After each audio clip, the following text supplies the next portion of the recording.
Ministre de la Justice a lobby kuluna nyonso tout à cause la exécuté na peine de mort. Soit barobete masasi, soit barodembika ye. Ni neza l'impression na yo. Bon, on a koloba bakuluna bana nyonso tout eleka oyo tango babanda kanga bango babanda kucha bango na ba prison. Mais avec solution te. Mais yende ayepe na oyo peut-être que la solution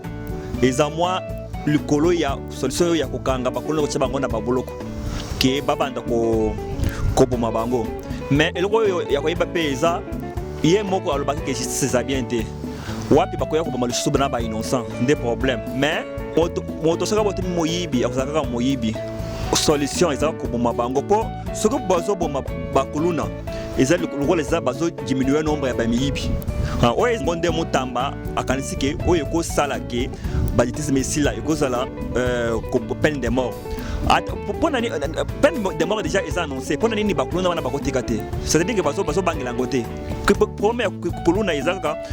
eza kozanga eloko ya kolia te kozanga musala te. Ezaka ke moto pe ya botamaki moyibi. Po biso est-ce que awa en Afrique du Sud bisika tovandi banditisme ezalaka te bakuluna bazalaka te est-ce que babomaka bango ndenge ministre agisi ya boma ya biso bakuluna to jeunesse na biso ekoti na nzela mabe ya kuluna awa banditisme ezalaka makasi pona ngaya nakoloba ke électe na oyo ya Congo mais est-ce que kokanga babandi wana kotia bango na prison epesa solution te jusque là banditisme ezalaka makasi awa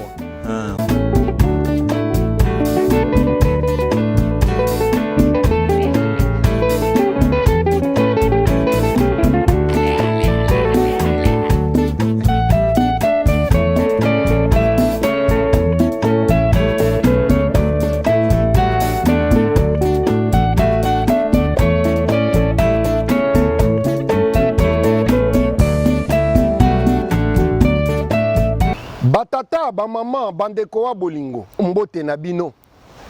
boye malamu na mayangani na Politique TV nazali wa bino Patrick Chimanga tata mayangani mwana ya mama Christine Kalanga toleki mbala moko na maitokolobela na tosolola na politique na biso ya lelo tozali na kokende kolobela peine de mort na kati ya République démocratique du Congo tozali na kokende kolobela ministre de Justice Constant Mutamba elongo na gouvernement Soumino o ezali régime à Félix Tshisekedi Tshilombo pona peine de mort o bango balobi bako appliquer ngo pona bakuluna. Est-ce que kuluna nyonso to azo mérité akufa na peine de mort? Est-ce que bato nyonso oyo jeunesse congolaise oyo bakangi lokola bakuluna bango tu baza réellement bakuluna to ba innocent baza na kati? Est-ce que peine de mort ekosalema na justice na biso ya Congo oyo tata mokonzi ya ekolo Félix Antoine Tshisekedi Tshilombo alobi ki ezali malade alobi ezali malamu te? Est-ce que peine de mort ekozala appliqué na justice ou ezali malamu te selon tata mokonzi ya ekolo? Peine de mort contre bakuluna. Est-ce que peine de mort ekozala appliqué na ba magistrat oyo ministre de la Justice Constant Mutamba alobi ke baza ba corrompi? Est-ce que peine de mort gouvernement ya Félix Antoine Tshisekedi Tshilombo na ye moko na ministre de la Justice base ko respecter droit de l'homme? Est-ce que bato droit de l'homme bakotika bango basala o bango balingi basala? Yango na kokende na kosolola na ba Congolais ya diaspora ya Afrique du Sud tokotuna bango mituna bakoyanola biso et tokomeka ko débattre yango malamu. Personnellement nazali d'accord te na bakuluna mais banani baza bakuluna bazali bana na biso ya basi bazali bana na biso ya mibali bazali jeunesse congolaise. Nani azali na responsabilité ya kopesa jeunesse congolaise futur pe espoir ezali l'état congolais? Est-ce que l'état congolais azali kosala ngo? Tokotuna bana mboka bakoyanola biso ba parents bozali pe na rôle munene ya kojouer na kati ya bana na bino. Avant moi nazwa éducation na classe, avant moi nazwa éducation na église, esengeli abanda kozwa éducation na kati ya ndako epa ya tata na mama. Est-ce que bino ba parents bozo pesa bana na bino éducation ya malamu polobi bazala utile na kati ya société? Tokotuna ba congolais bakoyanola biso. Merci mingi, tokutani pona développement. Te mwana mboka. Bote Patrick Chimanga.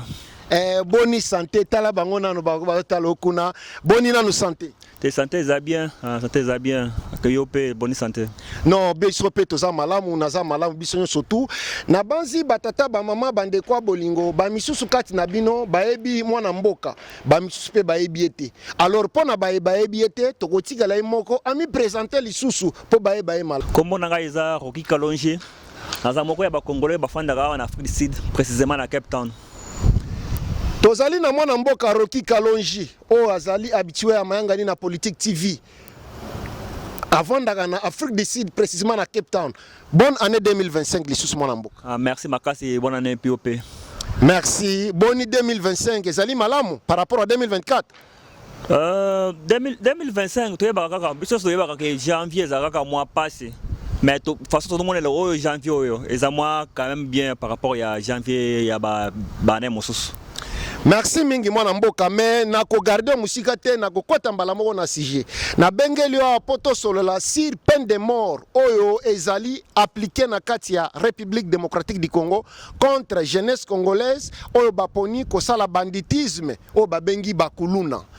Est-ce que Maye ministre la justice alobi kuluna nyonso tout akozala exécuté na peine de mort? Soit bagobete masasi, soit bagodembika ye. Nini ezali impression na yo? Bon, on a koloba bakuluna bana nyonso tu eleka oyo tango babanda kokanga bango babanda kotia bango na ba prison. Mais ezalaki solution te. Mais yende ayepe na oyo peut-être que la solution eza moi likolo ya solution ya kokanga bakuluna kotia bango na baboloko ke babanda ko boma bango. Mais eloko oyo ya koyeba pe eza Yé moko alobaki que justice za bien te. Wapi bakoya ko boma lisusu bana ba innocent, des problèmes. Mais wana ezaka mitune to ko tuna yepé. Po azana aza déjà wana ngana yebi ga sali déjà ba quelques mois ou bien ba année asa déjà wana. Peut-être assez abongisa justice comme bien yango ndi azwa décision qui to banda na makambo ya peine de mort wana. Merci mingi mwana mboka batata ba mama bande kwa bolingo boyoki ndenge mwana mboka a répondre mais yebisa biso nanu est-ce que awa en Afrique du Sud bisika tovandi banditisme ezalaka te bakuluna bazalaka te est-ce que babomaka bango ndenge ministre la justice alingi aboma ya biso bakuluna to jeunesse na biso ekoti na nzela mabe ya kuluna? Awa badisme ezalaka makasi mpona ngai nakoloba ke électine na oyo ya Congo. Mais ce que kokanga babandi wana kotia bango na prison epesa solution te jusque là banditisme ezalaka makasi awa. Pour bakanga bango pe bachanga ba prison après babimisi bango et pesa solution te. Mais il faut c'est-à-dire que ce qui solution exacte na ba décision bozui, c'est-à-dire que décision wana ezoko kate il faut que bozwa décision oyo koza likolo ya décision oyo bosi bozwa yango na monique yango nde mutamba akanisi ke oyo ko sala ke banditisme esila ekozala peine de mort. Peine de mort déjà est annoncé. Pour nini bakuluna wana bakotika te. C'est-à-dire que baso bangela ngote. Premier kuluna ezaka kozanga eloko ya kolia te kozanga musala te. Ezaka ke moto pe abotamaki moyibi. Po biso surtout awa ezate ke bato surtout oyo bazaka na bango te bakenda koyiba. Bazomona. Lokola yo, lokola nga, lokola oyo baso tala biso wana. Po nini bakomba bakuluna te. Tozana nyonso te okomona pe atana Amerika kuna misala eza biloko surtout eza bato ba utaka ba Afrique bazo kende Amerika koluka misala mais bazo sala mais pona nini bituna pe pona nini na Amerika bakuluna basa okoloba kaka eza kaka po misala eza te. Donc pona yo mwana mboka solution oyo kosala ete kuluna esila na kati ya Congo selon ministre Mutamba il faut ko boma bakuluna soki to comprendre bien ko peine de mort peut-être en français mais to lo bango na lingala ko boma bango par massage to ko jembika bango wana nde ko silisa kuluna na kati ya Congo moto saka bote moyibi akozaka moyibi solution ezaka ko boma bango po soki bazo boma bakuluna eza lokola eza bazo diminuer nombre ya bamiyibi oyo eza important eza baoyo oyo bayibaka ou bien baoyo bayibaka biloko na bango eloko ezaka moko oyo ya kosilisa soki bobomi bakuluna te seye bakuluna wana bakobomba population eza important eza ba population eza bakuluna te bakuluna eza mieux kaka kobomba bango po so tango baso bomba bango baso diminuer pe nombre na bango ata soki bakangi bango ndenga nini moyibi azaka moyibi bakokanga bango bakosanga na prison soki batiki ya kokende kuyiba kaka mosusu wana ezaka solution te mais mwana mboka toki yo bazoka yo ndenge ozoloba mais bakuluna wana bazo faire partie de la population ti baza bana na biso ti baza bakuluna ba américain te baza bakuluna ba chinois te ba indien te baza kaka bana na biso ba cousin na biso bana na biso peut-être oyo baponi nzela wana ya mabe mais tango bakoboma bango sikoyo tokomona peka ba mama bakobanda kolela tikoloba ke non gouvernement Tshisekedi ezo respecter droit de l'homme te ekomi koboma ba congolais na ba oye moko alobi ke eza malamu te ezobela ozomona te ke kopesa mbutu na kati ya bakongole na kati ya bamama puisque soki babomi 3-4 kuluna oyo bamama na bango bakolela est-ce que bakoyoka explication na yo ke bana bango bazalaki mabe po mingi balobaka bana na biso baza ba innocent mais yeba ke soki babomi kuluna te kuluna bakobomba population siko bao baza important eza population eza bakuluna eloko bolamu quel que soit ata soki bato nyonso balobi ke eza mabe soki ezaka bolamu ekotikala kaka bolamu ntango toyaka koluka mosala motamba aye kosala mosala ayaki te ke aya koyoka biloko bato tosayebisa ye aye kosala mosala obi aya balinga ye aye kosala mosala ye akosala kaka oyo amoni ke eza important eza na bénéfice ya population ozomona mpo soki botiki bakuluna population nde ya kokufa soki botiki population bakuluna nde bakokufa fo kaka moto moko akufa entre population bien kuluna mais nani akokufa sikoyo. Donc selon moi Namboka il faut que boma bakuluna pour na sauver population wana ezali ko engager mais moi Namboka koboma bato ezali mabe o bakuluna bazo sala ko kata ba mama machete mama zoteka matembele pona koleisa bana ba kata ba machete bazo bebisa eza mabe mais sikoyo bakuluna politique oyo esengei o bazozo ba responsabilité pona kobongisa vie ya bana oyo kopesa bango misala mais bazo sala ngote bazo iba ba million na ba million bakokota makala une semaine 2 semaines ba bimili banda bango pe baza bakuluna politique basala bango nini baboma bango batika bango eza dépendre kaka na ba mibeko ya mboka soki moto ata soki aza politicien ou bien aza na bambongo soki asali eloko ya mabe ezo dépendre kaka na ba mibeko ya mboka soki ozotinda ke ifo ye pe baboma ye bakoboma ye kaka yango nde ozomona bazosala effort kaka babongisa banani babongisa justice ezala bien soki bakangi moto bajuge ye par rapport à mibeko ya mboka ezala te ke moto apesi mbongo batiki ye asali boya atiki ye mais oyebi ke des fois biloko mosusu to comprendre te na makambo ya ba justice ezalaka ke moto akosala na mbongo na ye mais c'est là ba loi na biso moto akopesa pe mbongo bapesi liberté provisoire mais soki tomoni kaka libanda tolobaka ke batiki ye mais tozoyeba te ke na quelle procédure oyo basalaki mpo moto nazala libanda. Merci mingi mwana mboka batata ba mama bandeko bolingo bozoka ndenge mwana mboka ako yanola na bwanya pe maele azali kopesa ya ye opinion to makanisi na ye o nyonso tu ya koloba izo engagé kaka ye mituna ezali ya biso biano ezali ya bakongolais mais mwana mboka koboma bakuluna ezali punition mais solution ni tokoki kosala po toboma bango te to utiliser bango to monaki na ebandeli ya renya mwana mboka tata mokonzi ya ekolo Félix Antoine Tshisekedi Tshilombo ye komema bakuluna oyo komema bango na kanya makasese ko former bango oyo tomoni pe parmi na bango bakomi utile na kati ya société bazo sala baban ya bana na classe bamiso bazo tambwisa ba train pona nini te Félix Antoine Tshisekedi Tshilombo na gouvernement na ye na ministre ya justice bako bakaka na ligne wana olie baboma bango bamema bango ba former bango nini changer. Donc solution ko former bango esimbiti ya ko bomande za malam ya mais soko tali procédure ya ko zo ba kuluna ko tinda bango na kanyama kasisa wana ibandaki te puis soko tala soko na tuni yo na terrain soko ki kuluna isili et c'est ce qui kuluna te fallait que luka kaka eloko mosusu ya kosala oyo kosala ke esisa ba kolona omoni ke depuis baloba makambo ya peine de mort et banda omoni ke bato batelemi ozomona c'est-à-dire que wana nde ezo peser na mitema ya bato peut-être soko ezo sala maboy ba papa ya bakolona wana bakopesa bana bango conseil ke botika biloko bosalaka otherwise bako boma bino tout mona nani soki kolona pe eko diminuer eko sila tout mona nini eko salema pe mais mwana mboka gouvernement pesa na responsabilité na ye pamba te mingi ya baya opposition bazoloba ke soki bana na biso oyo jeunesse congolaise oyo eponi nzela ya banditisme to akikuluna eza pona manque ya musala balobi gouvernement aza capable te ya ko créer misala pona ko keep bango occupé to busy yango tozomona mwana silisi licencié na campus soit na école songolo to pakala musala ya ko sala eza ko fongola cabine musala ko sala eza ko koma pasteur musala eza ko sala ko koma prophète on a ba pays développé notre ba pays en voie de développement net pays to vandinga nayo ceux qui mona silisi classe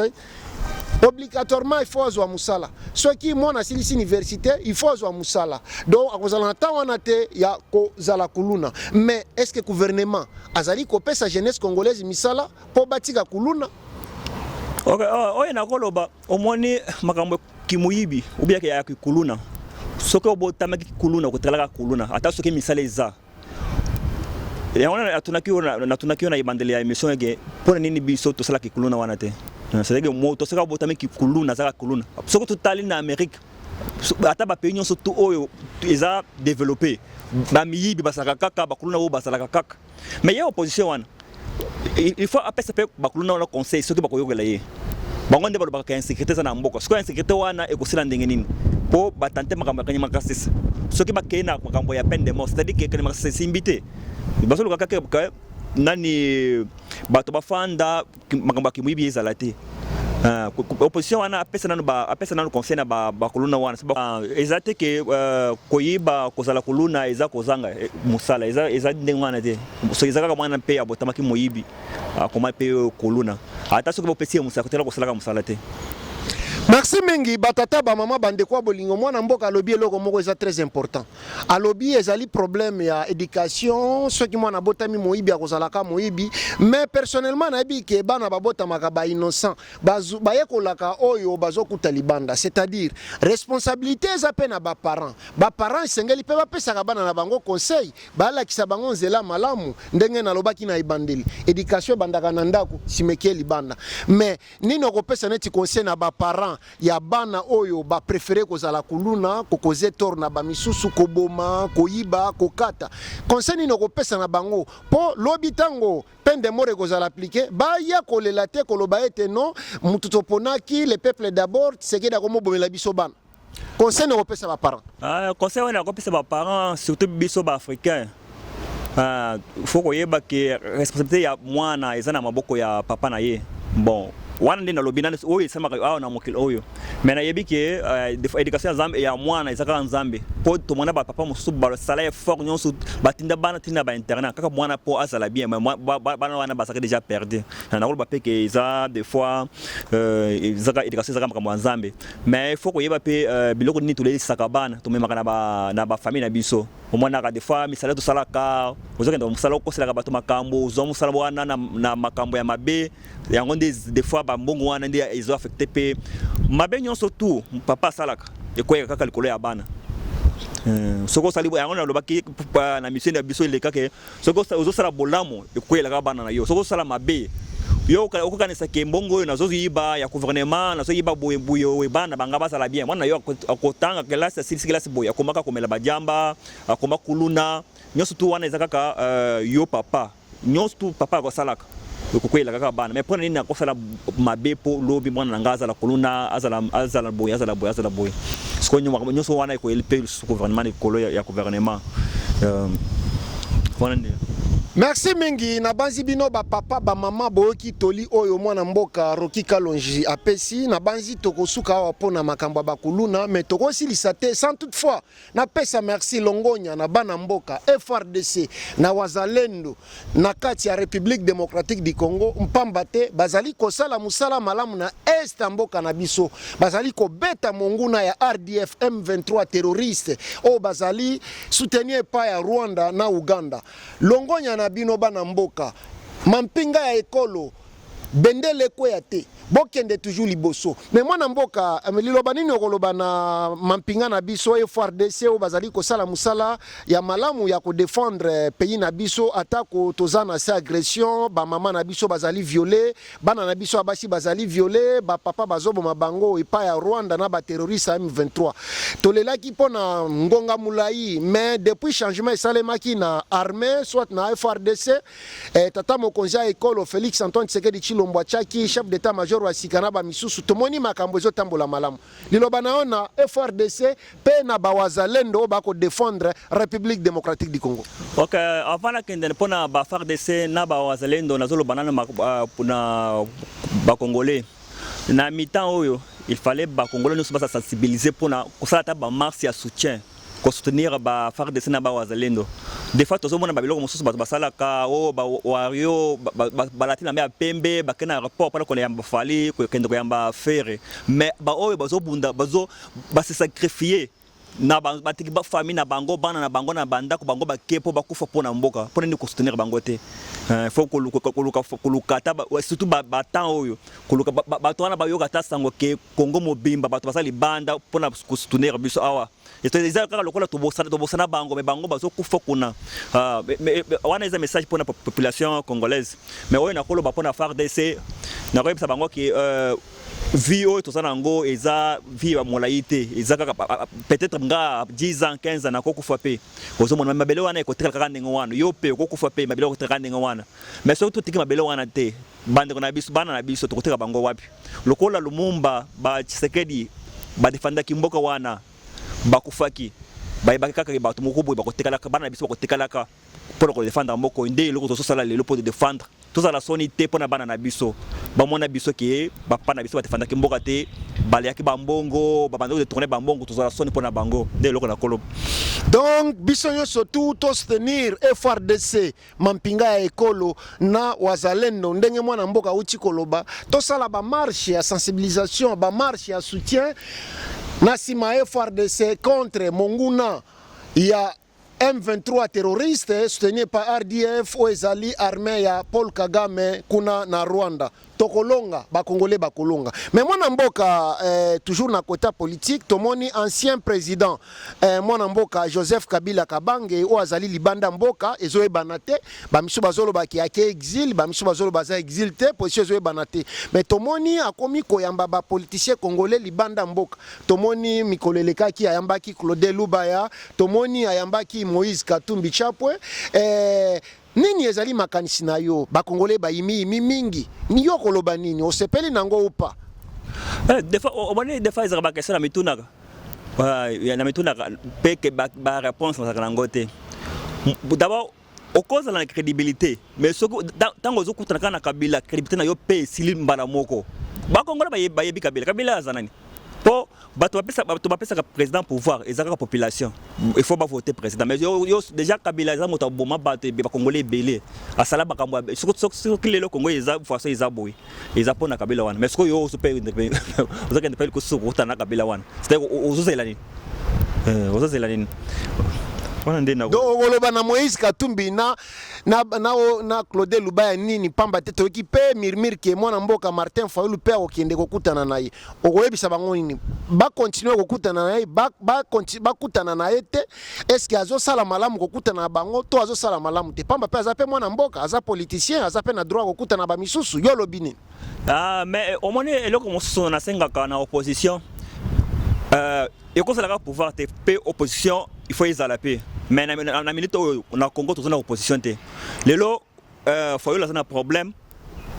ba problème ni poni na problème eza ba erreur